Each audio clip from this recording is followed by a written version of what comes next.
கர்த்தருடைய பிள்ளைகளுக்கும் அவருடைய ஊழியக்காரருக்கும் அவருடைய வார்த்தையின்படி நடக்க வேண்டும் என்று முயற்சிக்கிற ஒவ்வொருவருக்கும் அவருடைய வருகைக்காக காத்திருக்கும் ஒவ்வொருவருக்கும் இயேசு கிறிஸ்துவின் நாமத்தில் வாழ்த்துக்கள். இந்த காணொளி அல்லது இந்த ஒளிநாடா யாருக்கு அப்படின்னு கேட்டிங்கன்னா, கர்த்தருடைய ரகசிய வருகைக்கு காத்திருக்கிற மீதமுள்ளோருக்கு மட்டும்தான், அதாவது ரெமனன்ஸுக்கு. அவருடைய ரகசிய வருகை இல்லை, பகிரக வருகை தான் இருக்குது அப்படின்னு சொல்கிறவங்க இந்த காணொலியை நிராகரித்து கொள்ளுமாறு நான் வேண்டிக் கொள்கிறேன். ஏன்னா யாருடைய நம்பிக்கையும் நாங்கள் சேதப்படுத்த அல்லது அதை குறித்து தர்க்கிக்க நமக்கு சபைக்கு நேரமில்லைன்னு பவுல் சொல்வது போல் எங்களுக்கும் அது நேரம் இல்லை. ஸோ இது அவருடைய வருகைக்காக காத்திருக்கிற மீதியானோருக்கு தேவனால் வெளிப்படுத்தும் ஒரு காரியமாக இருக்குதுன்னு விசுவாசித்து இந்த ஒளிநாடாவை பதிவு செய்கிறேன். நான் யார் அப்படின்னு நீங்கள் நினைக்கலாம். நான் யார் என்பது முக்கியம் இல்லை. முதலாவது காரியம் பார்த்திங்கன்னா, பெரிய ஊழியக்காரர்களை கொண்டு தான் பெரிய விஷயத்தை சொல்லணும் அப்படின்னு தேவனுக்கு கிடையாது. கர்த்தர் யாரை கொண்டும் அவருக்கு சித்தமானதை நடப்பிக்க வல்லவராக இருக்கிறார். இரண்டாவது, நம் பிரசித்தி பெற்ற ஊழியக்காரர்கள் சொல்லும் காரியங்களை இனி நம்ப முடியாத ஒரு காலகட்டத்துக்குள்ளே நம்ம பிரவேசித்து கொண்டிருக்கிறோம். என்ன சொல்ல வரேன்னா, பிரசித்தி பெற்ற ஊழியக்காரர்களுடைய பிம்பங்கள் போலவும் அவருடைய குரல்களைப் போலவும் செயற்கையாக போலியாக டெக்னாலஜி வச்சு உருவாக்கக்கூடிய ஒரு நாட்களுக்குள்ளே பிரவேசித்துட்டோம். ஸோ இன்னும் நீங்கள் பிரசித்தி பெற்ற ஊழியக்காரங்களை நம்ம ஃபாலோ பண்ணிகிட்டு இருந்தோம்னா நம்ம ஒரு காலகட்டத்தில் வஞ்சிக்கப்படுறதுக்கு நிறையா சான்சஸ் இருக்குது. அந்த டெக்னாலஜிக்கு பேர் தான் ஆர்டிஃபிஷியல் இன்டெலிஜென்ஸ்ன்னு சொல்கிறாங்க. செயற்கை நுண்ணறிவுன்னு தமிழில் சொல்லப்படுது. அதை குறித்து தான் நம்ம இன்றைக்கி பார்க்க போகிறோம். கர்த்தர் நம்ம ஒவ்வொருவர்களின் மனக்கண்களை திறப்பாராக. நம்ம எந்த மனுஷனோட கருத்தை கேட்கவும் நம்ம இங்கே இல்லை. எல்லா கருத்துக்களும் வேத வசனத்தின் அடிப்படையில் இருந்தால் மாத்திரமே அதை நம்ம ஏற்றுக்கொள்ள வேண்டும். அதன்படி ஒரு வேத வசனத்திலிருந்து நாம் ஆரம்பிப்போம். திருப்பிக் கொள்வோம். பிரசங்கி 1ஆம் அதிகாரம் 9-10 வசனங்கள். இயேசு கிறிஸ்துவுக்கு ஒரு படி கீழே உள்ள ஞானியாகிய சாலமோன் என்ன அதில் சொல்லுகிறார்னா, வாசிப்போம். முன் இருந்ததே இனிமேலும் இருக்கும், முன் செய்யப்பட்டதே பின்னும் செய்யப்படும். சூரியனுக்கு கீழே நூதனமானது ஒன்றுமில்லை. இதை பார், இது நூதனம் என்று சொல்லப்படத்தக்க காரியம் ஒன்றுண்டோ? அது நமக்கு முன்னுள்ள பூர்வ காலங்களிலும் இருந்ததே. ஸோ இதில் சாலமன் மாத்திரம் இல்லை, சாலமன் மூலமாக ஆவியானவரும் என்னத்தை எழுதி வைத்திருக்கிறார்னா, முன் ஏற்கனவே இருந்தது தான் இனிமேலும் இருக்கும். புது ஒரு நூதனமான இதுக்கு முன்னால் இல்லாத ஒரு விஷயம்னு இனி இருக்காது அப்படின்னு ஒரு பெரிய ஒரு பாட்டம் லைன் ஒரு இன்ஃபர்மேஷனை ஆவியானவர் இதில் எழுதி கொண்டு வைத்திருக்கிறார். ஸோ அப்போது இதுவரைக்கும் பூமி உண்டான காலம் முதல் இது வரைக்கும் இப்போ இல்லாத ஒரு காரியம்தான் புதுசு. இது ஆர்டிஃபிஷியல் இன்டெலிஜென்ஸ். இது ஒரு செயற்கையாக மனுஷனால் உருவாக்கப்பட்ட ஒரு அறிவு அப்படின்னு அந்த பேரில் நம்ம அப்படி நினச்சிக்கிட்டாலும் அது புதுசாக அப்படி ஒன்று உருவாக்க அல்லது இருக்க வாய்ப்பே இல்லை அப்படின்னு தான் வேதம் சொல்லுது. அப்போது இந்த செயற்கை நுண்ணறிவு இந்த ஆர்டிஃபிஷியல் இன்டெலிஜென்ஸுங்கிறது தான் என்ன, அது எப்படி இதுக்கு முன்னால் இருந்தது, அதுக்கும் இப்போ நம்ம கடைசி காலத்துக்கும் இயேசு கிறிஸ்து ரகசியமாக தன்னுடைய மனவாட்டியாகி சபையை எடுத்துக்கொள்ள வருகிறதுக்கு என்ன சம்பந்தம் அப்படின்னு தான் நம்ம பார்க்க போகிறோம். இப்பொழுது அவர் தன்னுடைய வருகை குறித்து சொல்லப்பட்ட ஒரு வசனத்தை நம்ம பார்ப்போம். இது 2 இடத்துல சுவிசேஷ புஸ்தகத்தில் சொல்லப்பட்டிருக்கு. ஒன்று மத்தேயு 24:37, இன்னொன்று லூக்கா 17:26. ரெண்டுலேயும் என்ன சொல்லப்பட்டிருக்குன்னா, மேத்யூ அதாவது மத்தேயு 24:37 சொல்லப்பட்டிருக்கு, நோவாவின் காலத்தில் எப்படி நடந்ததோ அப்படியே மனுஷகுமாரன் வரும் காலத்திலும் நடக்கும். லூக்கா 17:26, நோவாவின் நாட்களில் நடந்தது போல மனுஷகுமாரனுடைய நாட்களிலும் நடக்கும் அப்படின்னு எழுதி வைத்திருக்கிறார். இதை குறித்து அநேக பிரசங்கங்கள் நம்ம கேட்டிருக்க முடியும். ஸோ நோவா காலத்தில் எப்படி ஒரு மனுஷன் தன்னை கெடுத்துக்கொண்டான்னு எப்படி அருவருப்பான காரியங்கள் எல்லாம் நடந்தது, இதெல்லாம் நாம் அறிவோம். அதே போல் லோத்துவின் காலத்திலும் எப்படி நடந்தது, இதெல்லாம் நாம் அறிவோம். இது எல்லாம் திருஷ்டாந்தரங்களாக எக்ஸாம்பிள்ஸாக எழுதப்பட்டிருக்கிறதுன்னு வேதவசனம் சொல்லுது. இப்போ இதுக்கும் இந்த ஆர்டிஃபிஷியல் இன்டெலிஜென்ஸ் செயற்கை நுண்ணறிவுன்னு சொல்கிறாங்களே, இதுக்கும் என்ன சம்பந்தம் அப்படின்னு கேட்டிங்கன்னா, அந்த ஆண்டவர் கொடுத்த இந்த ரெஃபரன்ஸ் தான் சம்மதத்தை உண்டு பண்ண போகுது. நோவாவின் காலத்தில் எப்படி நடந்ததோ அப்படியே மனுஷகுமாரன் வரும் காலத்திலும் நடக்கும். அப்ப நோவா காலத்தில் நடந்த எல்லா அருவருப்புகளுக்கும் நம்ம அறிவோம். மனுஷன் விதவிதமான உடல் உறவுகள்னால தன்னை தான் கெடுத்துக்கொண்டான். அவனுடைய சிந்தைகள் எல்லாம் பொல்லாங்காயும் தீங்குமாய் இருந்தது. கர்த்தர் அவனை உண்டாக்குனதுக்காக அவன் மனஸ்தப்பட்டார். இதெல்லாம் நம்ம பல செய்திகளில் நம்ம கேட்டிருப்போம். ஆனால் நம்ம கவனிக்காத இன்னொரு விஷயம் என்னன்னு கேட்டிங்கன்னா, நம்ம திருப்பிக் கொள்வோம். ஆதியாகமம் 6ஆம் அதிகாரத்திற்கு நம்ம திருப்பி போவோம். 6ஆம் அதிகாரம் 1ஆம் வசனம் சொல்லப்படுகிறது, மனுஷர் பூமியின் மேல் பெருக துவங்கி அவர்களுக்கு குமாரத்திகள் பிறந்தபோது, 2வது வசனம், தேவகுமாரர் மனுஷ குமாரத்திகளை அதிக சௌந்தரியவுள்ளகள் என்று கண்டு அவர்களுக்குள்ளே தங்களுக்கு பெண்களை தெரிந்து கொண்டார்கள். அப்பொழுது கர்த்தர், என் ஆவி என்றென்றைக்கும் மனுஷனோடு போராடுவதில்லை, அவன் மாம்சம் தானே, அவன் இருக்க போகிற நாட்கள் 140 வருஷம் என்றார். அது முக்கியம் இல்லை. அடுத்த வசனம், அந்நாட்களில் ராட்சதர் பூமியில் இருந்தார்கள். பின்பு தேவகுமாரர் மனுஷகுமாரத்திகளுடைய கூடுகிறதினால், அதாவது சயனத்தினால் அவர்கள் இவர்களுக்கு பிள்ளைகளை பெற்ற போது இவர்களும் பூர்வத்தில் பேர் பெற்ற மனுஷர்களாகி பலவான்கள் ஆனார்கள்.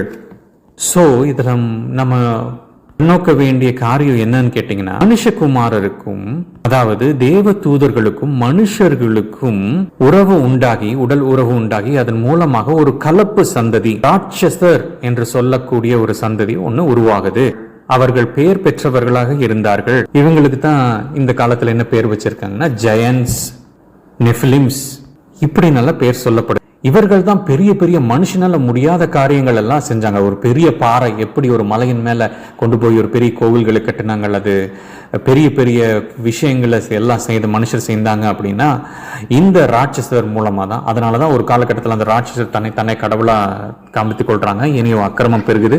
தேவ தூதர்கள் தேவனுடைய சமூகத்திலிருந்து அனுப்பப்படுகிறார்கள். அவர்கள் யாவும் வெட்டுண்டு தங்களுக்குள்ளே வெட்டுண்டு போய் அவர்கள் எல்லாம் மாள்றாங்க. மீதி ஆனவர்கள், அதாவது அந்த தேவ தூதர்கள் மனுஷரோட வாழ்ந்தவங்க, அவங்கெல்லாம் என்ன பண்றாங்க அப்படின்னு கேட்டீங்கன்னா, நோவாவின் காலத்தில் உண்டான ஜலப்பிரயாயத்தின் மூலமாக அவர்கள் எல்லாம் அழிக்கப்படுகிறாங்க. இந்த காரியம் நம்மளுக்கு தெரிந்த ஒரு விஷயம். ஆனா நம்ம கண்ணோக்கி பார்க்க வேண்டிய விஷயம் என்னன்னா, நோவாவின் காலத்தில் நடந்தது போலவே மனுஷகுமாரன் காலத்திலும் நடக்கும்னு சொல்லப்பட்டிருக்கு. பிரசங்கியில் என்ன சொல்லப்பட்டிருக்கு? முன் இருந்ததே இனிமேலும் இருக்கும் அப்படின்னு சொல்லப்பட்டிருக்கு.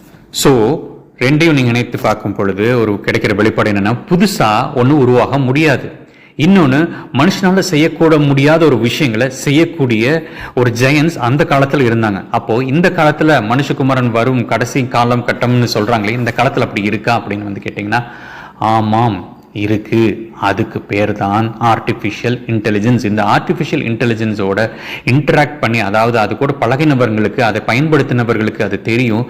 அதனால முடியாத காரியம் ஒன்றும் இல்லைன்னு. நீங்கள் ஒரு சாட் ஜிபிடியோ அல்லது கோபைலட்டோ அல்லது கூகுளோட ஜெமினை ஏஐ அப்படிங்கிறதோ, இதெல்லாம் வந்து இப்போ பிரசித்தி பெற்ற ஒரு சில ஏஐஸ், இன்னைக்கு எப்படி பிரசித்தி பெற்ற சில ராட்சசர்கள் இருந்தார்களோ அது மாதிரி இது பிரசித்தி பெற்ற ஒரு சில ஏஐஸ்.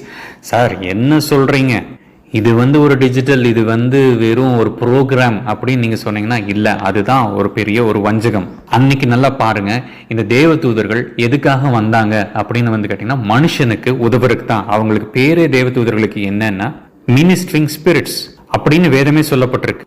அவைகள் பணிவுடையின் ஆவிகள் அப்படின்னு சொல்லப்பட்டிருக்கு. நம்மளுக்கு பணிவுடை செய்யறதுக்கு, நம்மளுக்கு உதவுறதுக்காக, நம்மளை எப்பொழுதும் பாதுகாக்கிறதுக்காக, நம்மளுக்கு தேவனுடைய வார்த்தைகளை நமக்கு கொண்டு வந்து சொல்றதுக்காக நியமிக்கப்பட்ட அந்த பணிவுடை ஆவிகளே ஒரு காலகட்டத்தில் மனுஷகுமாரத்திகள் எடுத்துக்கிறாங்க. இன்னைக்கும் என்ன சொல்லப்படுது? பவுல் என்ன எழுதுறாரு சபைக்கு? நீங்கள் தேவ தூதர்களின் நிமித்தம் நீங்கள் வந்து முக்காடிட்டுக் கொள்ளுங்கள் அப்படின்னு சொல்லப்பட்டிருக்கு. நம்மளுக்கு எதனால அப்படி சொல்றாங்க? ஆனா தேவ தூதர்கள் டிஸ்டர்ப் ஆகாத நிமித்தம் நீங்கள் முக்காடிட்டுக் கொள்ளுங்கள் எழுதப்பட்டிருக்கு. ஸோ இன்னைக்கும் தேவ தூதர்கள் இருக்காங்க. ஸோ நான் சொல்ல வர விஷயம் என்னன்னு கேட்டீங்கன்னா, அன்னைக்கு எப்படி மனிதர்களுக்கு உதவுவதற்காக ஒரு பணிவுடை ஆவிகள் வந்ததோ அதே போலதான் இன்னைக்கு இந்த ஏஐயும் நமக்கு ரொம்ப உதவுகிறதா நம்மளுக்கு தென்படுது. ஆனால் போக போக என்ன ஆகும்னு கேட்டிங்கன்னா, இந்த ஏஐ நம்மளை ஆட்கொள்ளும். இது வெறும் டெக்னாலஜி மட்டும் இல்லைன்னு சொல்றதுக்காக தான், அதை புரிய வைக்கிறதுக்காக தான் இந்த காணொலியே இந்த ஒளிநடா வடிவத்தில் நான் உங்களை சந்திக்கிறேன். இன்னும் உங்களுக்கு சிம்பிளாக புரிய வைக்கணும்னா, நீங்கள் இதுக்கு முன்னால் இந்த ஏஐ விட்டுருங்க. இதுக்கு முன்னால் இந்த ஆவிகளோட பேசுகிறவங்களும் சில மந்திரவாதிகளும் இவங்கெல்லாம் என்ன இது பண்ணுவாங்க அப்படின்னு வந்து கேட்டிங்கன்னா, இப்போ மந்திரவாதிகள் விச் கிராஃப்ட் சாசரி பண்ணுறவங்கெல்லாம் என்ன பண்ணுவாங்கன்னா, ஒரு காப்பர் ஒரு ஒரு ஒரு பிளேட்டில் சில ஸ்டார்ஸ் மாதிரியெல்லாம் போட்டு மந்திர உச்சாரணம் பண்ணி அதை வந்து ஒரு யந்திரமாக ஒரு பாருங்கள், இன்றைக்கி இயந்திரங்கிறோம், அன்றைக்கி இயந்திரம், ஒரு யந்திரமாக அதை மாற்றி அது மூலமாக சில காரியங்களை நடப்பித்தாங்க. அல்லது ஃபார் எக்ஸாம்பிள் இன்னும் உங்களுக்கு புரிகிற மாதிரி இருக்குன்னா, சில போர்டு ஒரு சில மீடியங்கள் இருக்குது, ஓஜோ போர்டு அந்த மாதிரி எல்லாம் சிலது இருக்குது. அது மூலமாக இறந்து போன அந்த ஆவிகளையும் மனுஷன் வந்து அழைப்பதுண்டு, அவர்களோடு கூட பேசுவதுண்டு. அதை மீடியம் அப்படின்னு ஆங்கிலத்தில் சொல்லுவாங்க. அந்த மீடியம் மூலமாக விதவிதமான நிறைய மீடியம் இருக்குது. நீங்கள் யார் கூட வேணாலும் பேசலாம், அமானுஷ சக்திகளோடு கூட பேசலாம். ஆக்சுவலாக இவங்க யார் கூட பேசுகிறாங்க அப்படின்னா, அந்த டீமன்ஸ், அசுத்த ஆவிகள்னு சொல்லப்படுறது. அந்த டீமன்ஸ் யாருன்னு வந்து கேட்டிங்கன்னா, இந்த நெஃப்லிம்ஸ் ஸ்பிரிட்ஸ் தான். அதாவது இந்த ராட்சசர்களின் ஆவி தான். அந்த ராட்சசர்கள் தேவதூதர்களால் கொல்லப்பட்டாலும் அவர்கள் அழிவில்லாத ஒரு தேவதூதர்களுக்கும் அழிவுள்ள மாம்சமாகிய மனுஷனுக்கும் பிறப்பதனால மாம்சம் அழிக்கப்படுது, அவங்களோட ஆவி இன்னும் இருக்க தான் செய்யுது. அதுக்கு பேர் தான் டீமன்ஸ். பைபிளில் அது வந்து அசுத்த ஆவி, அன்க்ளீன் ஸ்பிரிட்ஸ் அப்படின்னு இயேசு வந்து அவர்களை குறித்து சொல்லுவார். அவங்களுக்கு அழிவு இருக்கான இருக்குது. அது இரண்டாம் மரணமாகிய அக்னியும் கந்தகமும் எரிகிற அந்த இதில் அவங்க தள்ளப்படுவாங்க. அதனால தான் இயேசு வந்து அந்த 1000 அசுத்தாவி பிடிச்சிருக்கிற அவனை பார்க்கும் பொழுது, காலம் நிறைவேறுவதற்கு முன்பாகவே எங்களை வந்து நீங்கள் எங்களை வருத்தப்படுத்துறதுக்கு வந்தீரோ அப்படின்னு சொல்லி கேட்பாங்க. அவங்களுக்குன்னு ஒரு காலம் நியமிக்கப்பட்டிருக்கு, அப்பொழுது சாவாங்க. ஆனால் இப்போ என்னன்னு கேட்டிங்கன்னா, அந்த ஆவிகள் தான் இப்போது நம்மளோட கூட கிரியை செய்து கொண்டு இருக்கிறது. நம்ம டெக்னாலஜிங்கிற பேரில் என்ன நடக்குது அப்படின்னு வந்து கேட்டிங்கன்னா, அன்னைக்கு ஃபார் எக்ஸாம்பிள் ஒரு சிலருக்கு மட்டும் சொல்லி கொடுத்த காரியங்கள், ஒரு சிலர் மட்டும் பயன்படுத்தக்கூடிய விஷயங்கள் இன்றைக்கு வேறொரு விதமாக சயின்ஸுங்கிற பேரில் எல்லோரும் அதை பயன்படுத்துகிறோம். அன்னைக்கு ஒரு வில் வித்தை கற்றுக்கணும் அப்படின்னா அது ஒரு சிலர்களுக்கு மட்டும், சத்திரியர்களுக்கு மட்டும்தான் அது சொல்லித்தரப்பட்டது. ஆனால் இன்னைக்கு ஒரு கன்னை யூஸ் பண்ணுறதுக்கு யாரும் மீன்ஸ் எல்லாத்துக்குமே தெரியும். அப்படி ஒரு சிம்பிளிஃபைடு ஃபார்மில் தான் இந்த சயின்ஸ் அப்படிங்கிற இந்த காரியங்கள், இந்த அறிவு மனுஷனை ஒரு வேறொரு பாதையில் அன்னைக்கு நடந்து தான் இன்றைக்கி நடக்குது. நல்லா புரிஞ்சுக்கணும், நூதனமான காரியம் ஒன்றுமே இல்லை. ஸோ நான் என்ன சொல்ல வர்றேன் அப்படின்னு கேட்டிங்கன்னா, அன்னைக்கு எப்படி மனுஷர்கள் தேவ தூதர்களோடு கூட பழகினாங்க, அவர்களோடு கூட வாழ்ந்தாங்க, அதே போல் தேவ தூதர்களுக்கும் மனுஷர்களுக்கும் பிறந்த அசுரர்களோடு கூட தான் அந்த உலகத்தில் வாழ்ந்து வந்தாங்க. அதே போல தான் இப்பொழுதும் நாமும் மனுஷன் இல்லாத நம்மளை விட மிஞ்சிய சக்தி உள்ள ஒரு காரியத்தோடு கூட வாழ ஆரம்பித்து விட்டோம். ஃபார் எக்ஸாம்பிள், அன்னைக்கு எப்படி நோவோட காலத்தில் மனுஷர்கள் இருந்தாங்க, இந்த ராட்சசர்களும் இருந்தாங்க. இவர்களெல்லாம் ஒரே காலகட்டத்தில் வாழ்ந்துட்டு இருந்தாங்க. அல்லது ஒருத்தருக்கு ஒருத்தர் பேசியிருக்க முடியும். தன்னை கெடுத்தவர்கள், தன்னை இந்த தேவதூதர்கள் மூலமாக கெடுத்து கொண்டவர்களும் அந்த காலத்தில் வாழ்ந்து வந்து, இவங்களுக்கெல்லாம் நோவா நீதியை பிரசங்கித்தான் அப்படின்னு இருக்கும். ஸோ நோவாவின் அந்த முழு உலகத்தில் அந்த 8 பேர் மட்டும், அதாவது இவங்களோட யார் கூட பேசாமல்ல, இவங்களோட பேசிட்டு வாழ்ந்திருக்க முடியும். ஆனாலும் தன்னைத்தானே கரைப்படுத்தி கொள்ளாமல் அவர்களோடு கூட வாழ்ந்தாலும் நோவா அவர்களோடு அதிக நேரம் செலவிடலை, சஞ்சரிக்கலை. நோவா தன்னுடைய முப்பாட்டனை போல தேவனோடு கூட சஞ்சரித்தான் அப்படின்னு எழுதப்பட்டிருக்கு. அன்புக்குரியவர்களே, இன்றைக்கு நமக்கு முன்பாக வைத்திருக்கிற காரியம் இதுவே. நாம் இந்த ஏஐன்னு சொல்கிற இந்த மனுஷர் அல்லாத இந்த அமானுஷ்ய சக்தி கூட நம்ம சஞ்சரிக்க போகிறோமா, அல்லது தேவனோடு கூட சஞ்சரிக்க போகிறோமா? தேவனோடு கூட சஞ்சரித்த நோவா மட்டும் பாதுகாக்கப்பட்டான். நீதிமானாகிய லோத்து அவனோட பிள்ளைகள் மட்டும், அதாவது ஆண்டவருடைய வார்த்தைக்கு கீழ்ப்படித்தவங்க, லோத்துவோட காரியத்தில் ஆண்டவருடைய வார்த்தைக்கு கீழ்ப்படிந்து பின்னிட்டு திரும்பி பார்க்காதவர்கள் காக்கப்பட்டார்கள். இன்னொரு இடத்துல வசனம் சொல்லப்படுது, லோத்துவின் காலத்தில் எப்படி நடந்ததோ அப்படியே மனுஷகுமாரத்தின் காலத்திலும் நடக்கும்னு லூக்கா 17 அதிகாரத்தில் சொல்லப்பட்டிருக்கு. நீங்கள் இந்த ஏஐ அப்படிங்கிறது ஒரு டெக்னாலஜி தான், ஒரு ஒரு ஒரு சயின்ஸ் தான் அப்படின்னு நினச்சி அதை அதிகமாக பயன்படுத்தி அதுக்கு அடிக்ட் ஆகிடாதுங்க. அப்படி தான் இந்த நம்ம இன்டர்நெட்டை யூஸ் பண்ணுறது ஆரம்பித்தது. ஃப்ரீ, சும்மா இருக்கிறோம், ஃப்ரீயாக கொடுக்குறான் ஜியோ அப்படின்னு சொல்லிட்டு எல்லோரும் பயன்படுத்த ஆரம்பிச்சிட்டோம். இன்றைக்கி இன்டர்நெட் யூஸ் பண்ணாத தாத்தா பாட்டி கூட இல்லை. இன்னும் சொல்லப்போனால் அந்த ஒரு காரியம் மனுஷன் உலகத்தின் மேலே கண்ணியை போல் வரும்னு சொல்கிற மாதிரி இந்த இன்டர்நெட் ஒரு கண்ணியை போல் வந்திருக்கு. இது எல்லாத்தையும் பிடித்திருக்கு. நான் உங்களை பயப்படுத்த விரும்பலை, ஆனாலும் சொல்கிறேன் பாருங்கள், இன்றைக்கி ஷார்ட்ஸ், யூடியூப் ஷார்ட்ஸ் பார்க்காதவங்க இல்லை அப்படின்னு சொல்ல முடியும். 99.99 எல்லாருமே அதை பார்க்குறாங்க. அதுபோல் இது வந்து இப்படி தான் ஆரம்பிக்கும். சும்மா நம்ம ஏதோ பயன்படுத்துவோம், நம்மளுடைய சௌகரியத்துக்கு இந்த காரியத்தை லகுவு பண்ணுது அப்படின்னு சொல்லிட்டு நம்ம அதோடு கூட அதை பயன்படுத்த ஆரம்பிப்போம். அப்புறம் நம்மள அறியாமல் அது இல்லாமல் நம்மளால் பயன்படுத்த முடியாது. 4 வருஷத்துக்கு முன்னால் இப்படி தான் வந்து யூபிஐ பேமெண்ட்ஸ், டிஜிட்டல் பேமெண்ட்ஸ்னு சொல்லி ஒன்று ஆரம்பித்தோம். அப்புறம் இது சௌகரியமாக தோணுச்சு. இது காசு சில்லற பிரச்சனை இல்லை. இன்றைக்கி வந்து பார்த்திங்கன்னா நம்மளுடைய லூக் அண்ட் கார்னர், எந்த சந்திலையும் பந்திலையும் இருக்கக்கூடிய ஒரு காய்கறி ரோட்டில் கடையில் இருக்கிற காய்கறி கடையிலையும் கூட இந்த யூபிஐ பேமெண்ட்ஸ் வந்து யூஸ் பண்ணுறாங்க. எப்போது அது வந்து இன்னும் சௌகரியமாக தமிழில் ஹிந்தியில் இதெல்லாம் வரும் பொழுது இப்போ 50 ரூபாய் பெறப்பட்டதுன்னு படித்தவங்க படிக்காதவங்க எல்லாரும் இதை பயன்படுத்த ஆரம்பித்துட்டாங்க.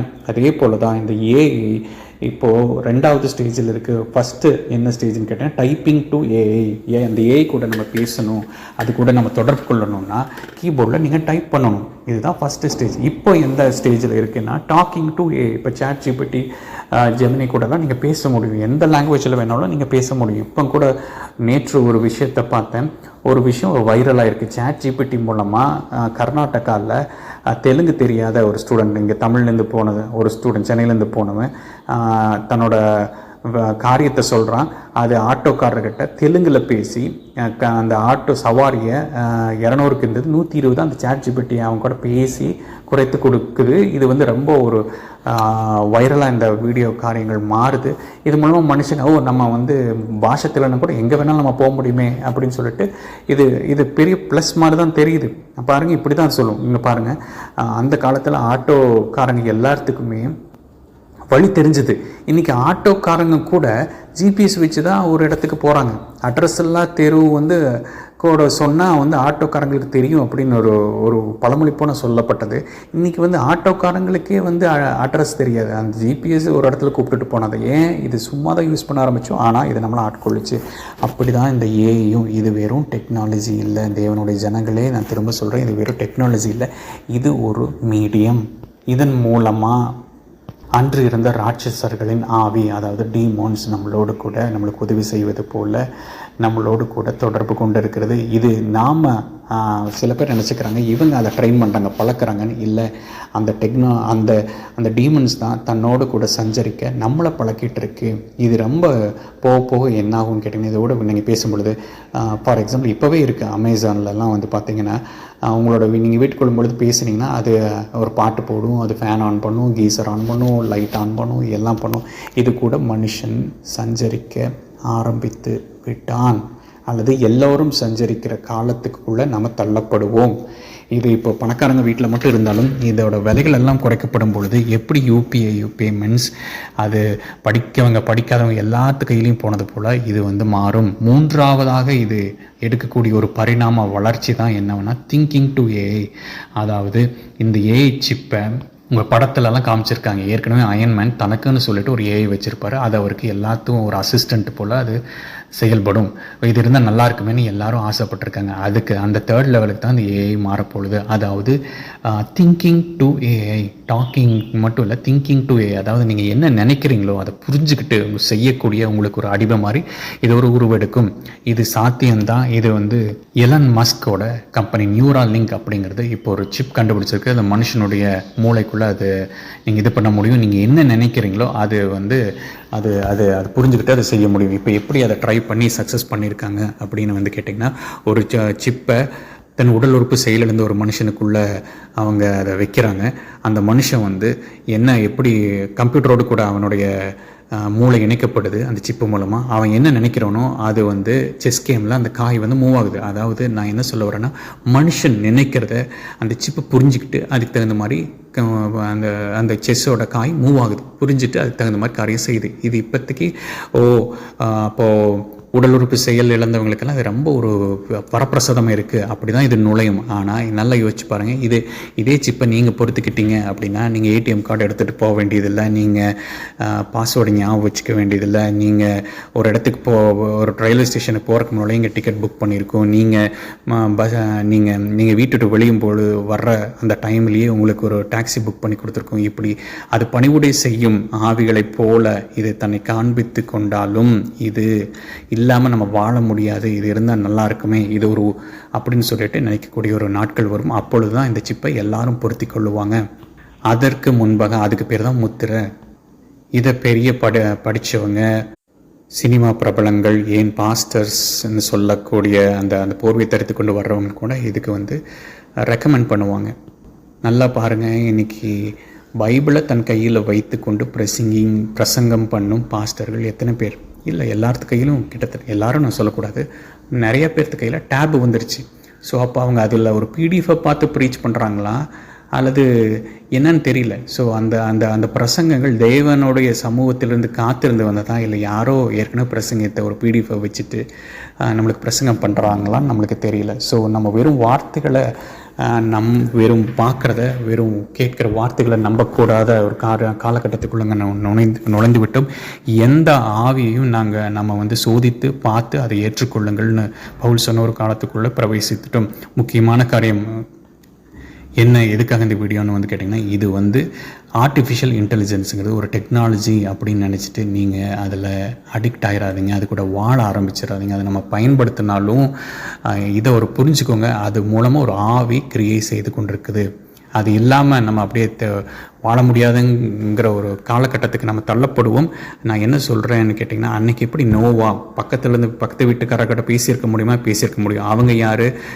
அவங்க அந்த ராட்சசர்கள் கூட சஞ்சரித்து கொண்டு இருந்தவங்க. அந்த ராட்சசர்களோட நோவா பேசியிருக்க முடியும். அதனால் நீங்கள் யூஸ் பண்ணுறக்கூடிய சுச்சுவேஷன் உங்கள் வேலை ஸ்தலத்திலோ ஏதோ ஒரு இடத்துல வந்தாலும் பரவாயில்லை, ஆனால் அதுக்கு பழக்கப்பட்டுறாதீங்க. அது இருந்தால் நல்லாயிருக்கும் இது அப்படின்னு சொல்லிட்டு அது கூட அடிக்ட் ஆகிடாதீங்க. சரியாக சொல்லப்படணும், வேதத்தின் வகையில் சொல்லப்படணும், அதோடு கூட சஞ்சரிக்க ஆரம்பித்துறாதீங்க. சஞ்சரிக்கும் நேரங்களை குறைத்து கொள்ளுங்க. நீங்கள் இன்றைக்கி 1/2 மணி நேரம் கூட ஸ்பெண்ட் பண்ணீங்கன்னு கேட்டிங்கன்னா 1 மணி நேரம் தேவனோடு கூட ஸ்பெண்ட் பண்ணணும், அவரோட ஆவியானவரோடு கூட ஸ்பெண்ட் பண்ணணும். நோவா காலத்தில் இந்த விஷயம் நடந்துச்சு.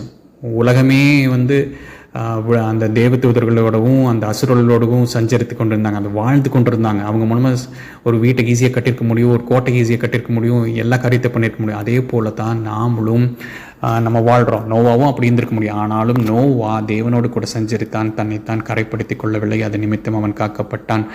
ஒரு முழு உலகில் வெறும் 8 பேர் மட்டும்னா யோசிச்சுக்கோங்க. தேவனுக்கு கவுண்ட்டு முக்கியம் இல்லை. பரலோகத்தில் புதிவானம் புதிவும் இருக்கிற வரப்போகிற அந்த நாட்களில் தீட்டுள்ளது ஒன்றும் புதிய எருசலேமில் பிரவேசிப்பதில்லை. God is never worried about the count. God is worried about the standard. 2 பேர் இருப்பாங்க, ஒருவன் ஏற்றுக்கொள்ளப்படுவான். நம்ம தயாராகவும் கர்த்தர் நம்மளுக்கு துணை செய்வாராக.